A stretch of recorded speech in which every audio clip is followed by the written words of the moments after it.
কৃষ্ণ হে রাম রাম রাম রাম তুমি পূর্ণ জ্ঞান জগতে সাক্ষাৎ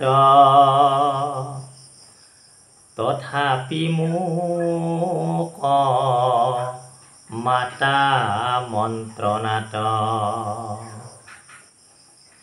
আর সোধা কথা যেন সামান্য জনক ইয়াক স্মৰি মোহ হোৱে মন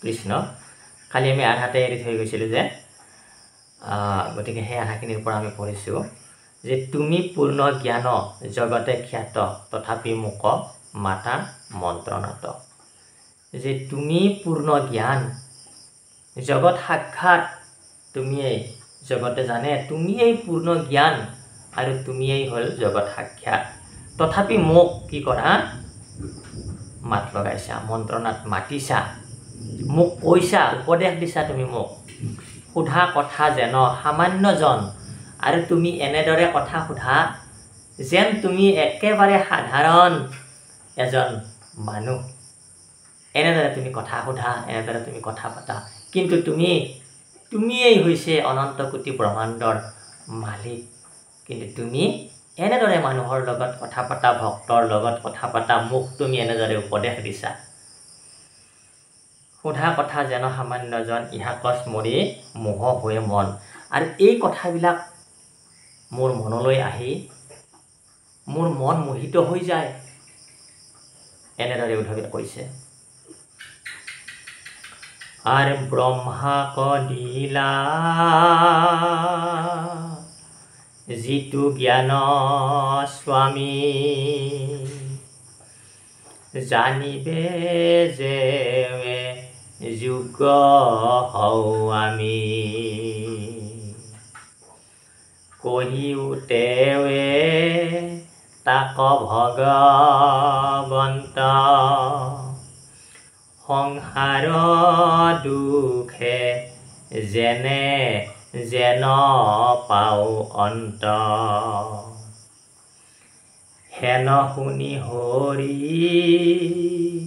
কৃপায়ে হাসি কহিলা ৰহস্য জ্ঞান প্ৰকাশী পৰম প্ৰসাদ দিলন্ত স্বামী নমিলো পাছে প্ৰদক্ষিণে আমি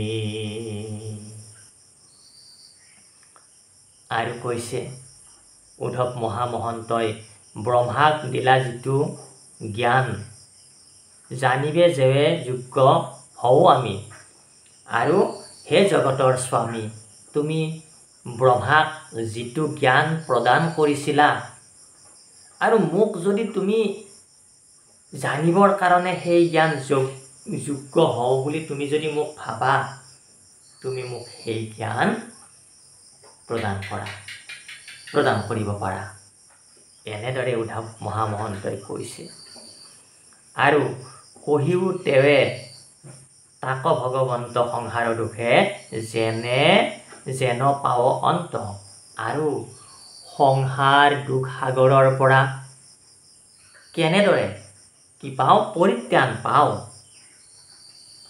তাৰ অন্ত এই দুখৰ অন্ত কেনেদৰে পেলাব পাৰো এই জ্ঞানটো মোক তুমি প্ৰকাশ কৰা কোৱা বুলি প্ৰাৰ্থনা নিবেদন কৰিছে সেৱা নিবেদন কৰিছে উদ্ধৱ মহামহন্তই ভগৱন্ত শ্ৰীকৃষ্ণ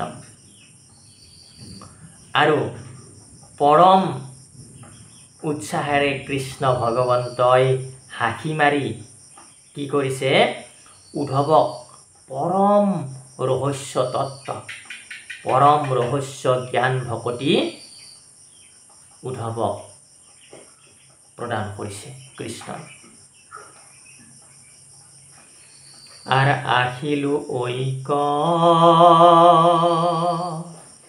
হুয়া কৃত কৃত কৃষ্ণৰ বিৰহে আতুৰ চিত্ত তোমাক এৰিয়া মই অভাগী যাইবু বদৰিকা শ্ৰম লাগি তোমাত জ্ঞান কহিবাক প্ৰতি বুলিলা মৈত্ৰেয়ক যদুপতি বিদুৰে হমে হেন কথা কৈ আনন্দে তীৰত আছিলা ৰৈ আহিলো ঐক হুয়া কৃত কৃত কৃষ্ণৰ বিৰহে আতুৰ চিত্ত যে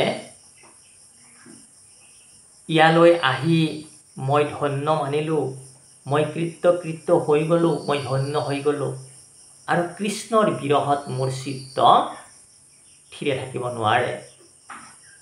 মোৰ চিত্ত থিৰ হয়, অস্থিৰ হয়, আতুৰ চিত্ত। তোমাক এৰিয়া মই অভাগী যাইবু বদৰিকা শ্ৰমক লাগি। এতিয়া তোমাক এৰি থৈ মই কি কৰিম? বদৰিকা আশ্ৰমত যাম, বদৰিকা আশ্ৰমৰ ফালে যাম। উদ্ধৱে কৈছে মোৰ অতি দুখ লাগিছে, বিৰহ লাগিছে। উদ্ধৱে কৈছে তোমাত জ্ঞান কহিবাক প্ৰতি বুলিলা মৈত্ৰেয়ক যদুপতি। যে মৈত্ৰেয় মুনিৰ পৰা জ্ঞান ল'বলৈ গ'লে, মৈত্ৰেয় মুনিক ক'বলৈ গ'লে কৃষ্ণ কথা, দুইটাই আলাপ আলোচনা কৰিলে কৃষ্ণৰ কথা মৈত্ৰেয়ৰ লগত। উদ্ধৱ আৰু মৈত্ৰেয়ৰ কৃষ্ণ কথা আলাপ আলোচনা হ'ল। ইয়াৰ পিছত বিদুৰক লগ পালে, বিদুৰৰ লগত সেই যমুনাৰ তীৰত কৃষ্ণ কথা পাতি থাকিলে। আৰ কথাতে পোহাইল সমস্ত ৰাতি বিদুৰে ভৈলা আনন্দিত আতি। আৰ কৃষ্ণৰ কীৰ্তি শুনা সৰ্বলোক তৰিবা যেৱে ইটো দুখ শোক। আৰু বিদুৰ আৰু উদ্ধৱ মহামহন্তই এই কৃষ্ণ কথা কৈ কৈ, উদ্ধৱে কৃষ্ণ কথা কৈ আছে, বিদুৰে শুনি আছে, দুইটাৰ মাজত আলাপ আলোচনা হৈছে কৃষ্ণ কথাৰ। আৰু এনেদৰে কৃষ্ণ কথা কৈ কৈ দুইজনৰ কি হ'ল? পোহাইলা সমস্তে ৰাতি। তাৰমানে কি হ'ল? কথা পাতি থাকোঁতে থাকোঁতে গোটেই ৰাতি পোহৰ হৈ গ'ল, উজাগাৰ হৈ গ'ল। গোটেই ৰাতি টোপনি মাৰা নাই আৰু। কি কৈ আছে? কি কথা কৈ আছে? কৃষ্ণ কথা পাতি আছে দুইজনে গোটেই ৰাতি। আৰু বিদুৰ মহন্ত কি হ'ল? আনন্দিত হৈ গ'ল বিদুৰ মহন্ত। কৃষ্ণৰ কীৰ্তি শুনা সৰ্বলোক। ইয়াতে আকৌ ক'লে যে কি? কৃষ্ণৰ কীৰ্তি, কৃষ্ণৰ গুণ, কৃষ্ণৰ যশ, কৃষ্ণৰ কীৰ্তি শুনা সৰ্বলোক, সমস্ত লোকক শুনিব কৈছে। তৰিবা যাইবে ইটো দুখ শোক।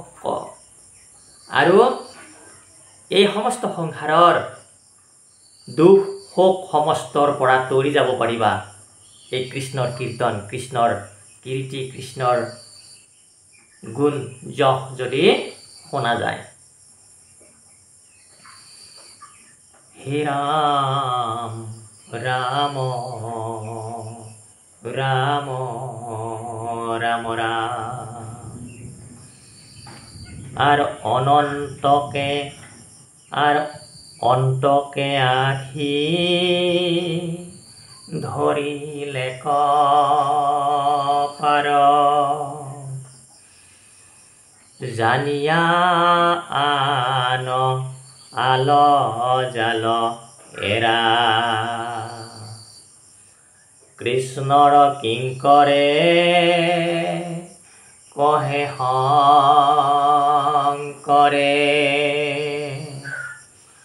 হৰি হৰি বোলা সমস্ত নৰে। যে অন্তকে অৰ্থাৎ শেষ কালত আমি আহি উপনীত হ'ম, বা কাল আহি আমাৰ সন্মুখত উপস্থিত হ'ব। কাল মানে সময়। গতিকে আল জাল এৰি কি কৰা? কেৱল কৃষ্ণ কীৰ্তনত মন দিয়া, কৃষ্ণৰ নাম শ্ৰৱণ কীৰ্তন মহাভকতি আশ্ৰয় কৰা। কৃষ্ণৰ কিংকৰ জগতগুৰু মহাপুৰুষ শ্ৰীমন্ত শংকৰদেৱ গুৰুজনাই উপদেশ জনাইছে সমস্ত লোকক, হৰি হৰি বোলা সমস্ত নৰে। আৰ অন্তকে আহি ধৰিলে কপৰা, জানিয়া আন আল জাল এৰা। কৃষ্ণৰ কিঙ্কৰে কহে শংকৰে, হৰি হৰি বোলা সমস্ত নৰে। হৰি ৰাম ও ৰাম ৰাম ৰাম ৰাম ৰাম ৰাম ৰাম। জয় কৃষ্ণদেৱ অসমৰি। হৰি বল হৰি বল হৰি বল। এবাৰ কীৰ্তন ভাগৱত অসমৰি। হৰি বল হৰি বল হৰি বল। এবাৰ জগতগুৰু শ্ৰীমন্ত শংকৰদেৱ অসমৰি। হৰি বল হৰি বল হৰি বল। কৃষ্ণ জয় শ্ৰীকৃষ্ণ, জয় গুৰু শংকৰ। সবাৰ শ্ৰী শ্ৰীচৰণত প্ৰণিপাত নিবেদন কৰা হৈছে। আৰু কীৰ্তন গ্ৰন্থৰ শ্ৰীকৃষ্ণৰ বৈকুণ্ঠ প্ৰয়াণ আমাৰ খণ্ডটি অধ্যায়টি আজি ইয়াতে পৰিসমাপ্তি ঘটিছে। ইয়াত অনেক ভুলাভুল হ'ব পাৰে। সমস্ত ভুলাভুল আপোনালোক সজ্জনবৃন্দই ক্ষমা কৰি দিব, ক্ষমাৰ দৃষ্টিৰে চাব। কৃষ্ণ জয় গুৰু শংকৰ।